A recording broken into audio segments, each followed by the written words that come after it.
Fuck toutes les nationalités et vive la mienne. Pas très gentil de dire ça. Le viol de 2 femmes, dont une handicapée mentale à Montréal par un migrant algérien vivant d'allocation, provoque un débat sur la culture du viol au Québec. Oui. Montréal, un migrant algérien condamné pour le viol de 2 femmes, dont une handicapée mentale. Alors, qui est donc le vil salopard? Il s'appelle Rabatoua, un Montréalais de 34 ans qui a été condamné à 4 ans de prison pour avoir agressé sexuellement 2 femmes rencontrées sur des applications de rencontres. Parmi ses victimes, une femme ayant une déficience intellectuelle, Touat, fier de ses actes, s'était vanté d'être un vrai trou du cul après avoir violé l'une de ses victimes chez elle. Alors, quel était son mode opératoire? Touat utilisait une fausse identité sur Facebook pour approcher ses victimes.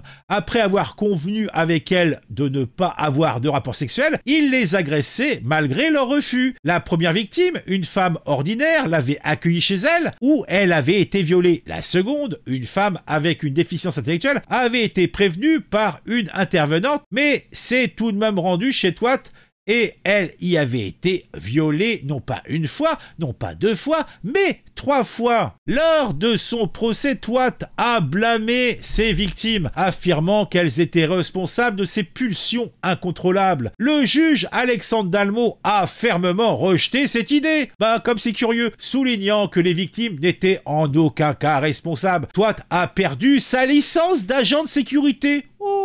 Et son emploi et vit désormais des prestations d'aide sociale avec sa mère. Donc pour s'occuper, comme il avait beaucoup de temps libre, il allait violer des filles. Touat a échoué dans sa tentative d'obtenir une peine de prison à domicile et devra passer 4 ans en prison. Les victimes, quant à elles, tentent de se reconstruire, luttant contre la dépression et un sentiment de honte et de culpabilité. Le juge rappelle que seul Touat était responsable de ses actes et que la honte devait être sienne. Oui. Et puis, on sent que c'est un homme qu'on aime quand il déclare « Fuck toutes les nationalités et vive la mienne ». Espérons que nous n'entendrons plus parler de ce jeune Montréalais, migrant algérien vivant des allocations, qui provoque un débat sur la culture du viol au Québec et tout cela. Ça fait bien plaisir. Ah mon Dieu.